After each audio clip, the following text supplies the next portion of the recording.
আপনারা দেখছেন সংবাদ সারাদিন, আপনাদের সঙ্গে রয়েছে আমি অঙ্কুর। শুরু করছি এই মুহূর্তের গুরুত্বপূর্ণ খবরের যেদিকে প্রথমেই নজর রাখবো।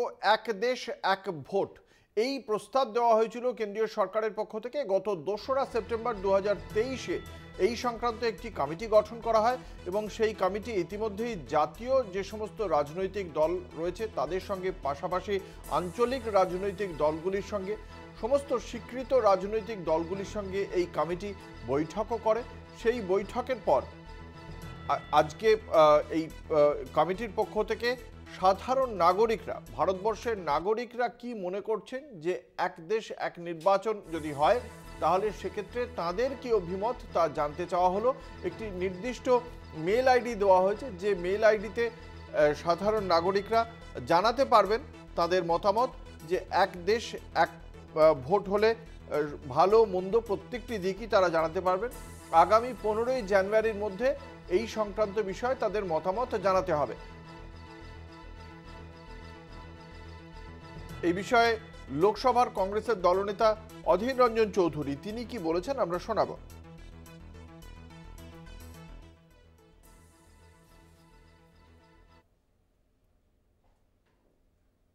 তো অনেক পুরনো কথা, এটা তাড়াতাড়ি করছে, 15 জানুয়ারির মধ্যে করতে বলছে দাদা। রিকমেন্ডেশন করতে পারে, তার মানে চালু হবে তো তার তো কোনো মানে নাই। রেকমেন্ডেশন করতে পারে, তো কমিটি করেছিল তো একটা, আমি যাইনি সে কমিটির, আমি মেম্বার ছিলাম, আমি অংশগ্রহণ করিনি। বললেই তার হলো না, মনে করলেই বলে দিলে হয়ে গেল সব কিছু। চলো ঠিক আছে। এই বিষয়ক একটি ওয়েবসাইট গঠিত হয়েছে onoe.gov.in। এছাড়াও schlc@gov.in এই মেল আইডিতেও পাঠানো যেতে পারবে আপনার মতামত। সাধারণ নাগরিকদের কাছে এই প্রস্তাবই পাঠানো হলো, এই আবেদনই রাখা হলো এই কমিটির পক্ষ থেকে।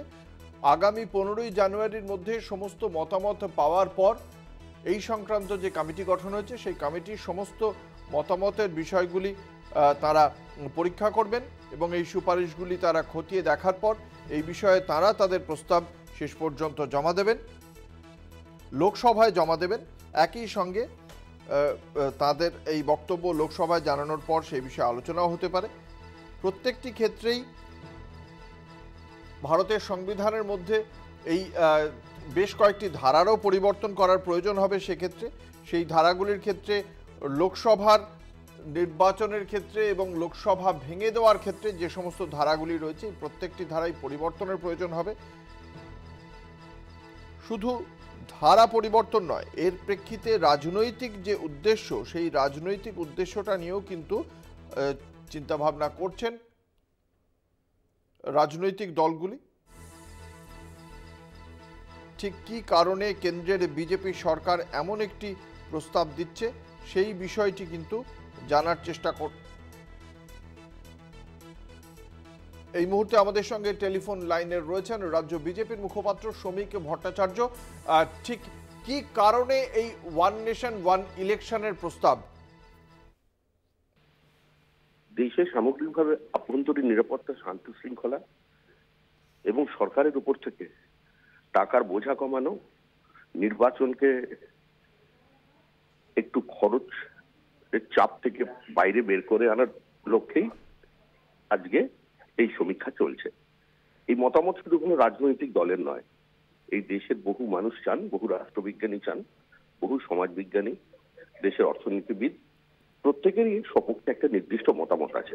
কিন্তু যুক্তরাষ্ট্রীয় কাঠামোর মধ্যে থাকা একটা 140 কোটির গণতন্ত্রে, যেখানে বিভিন্ন জায়গায় রিজিওনাল অ্যাসপিরেশনস আছে, বহুতলীয় ব্যবস্থা আছে, বহুত্ববাদী সমাজ আছে, তার মধ্যখানে দাঁড়িয়ে এটাকে কার্যকর করতে হলে সমস্ত স্টেক হোল্ডারদের পরামর্শ নিতে হবে, মানুষের রায় নিতে হবে। সেই কারণেই এই পদ্ধতি দেওয়া হয়েছে।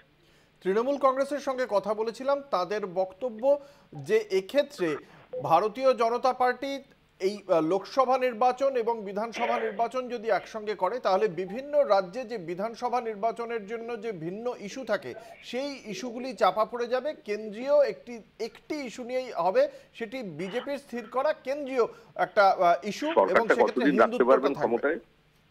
সেটাই সবচেয়ে বড় কথা, যাদের কারণে পশ্চিমবঙ্গের পুরো সাংবিধানিক কাঠামো ভেঙে পড়েছে, যারা কেন্দ্রীয় গোয়েন্দা সংস্থাকে আক্রমণ করে তার বিরুদ্ধে থানায় মামলা করে, প্রকাশ্যে যেখানে শাসক দল কেন্দ্রীয় সরকারের তদন্তকারী অফিসারদের কোর্টের নির্দেশ থাকা সত্ত্বেও তাদের ওপরে চড়াও হয় এবং তাদের বিরুদ্ধে মামলা করবার জন্য থানায় নির্দেশ দেয়।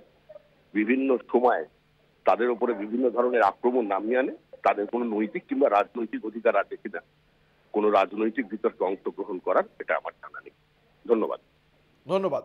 আমরা কথা বলছিলাম রাজ্য বিজেপির মুখপাত্র শ্রমিক ভট্টাচার্যের সঙ্গে।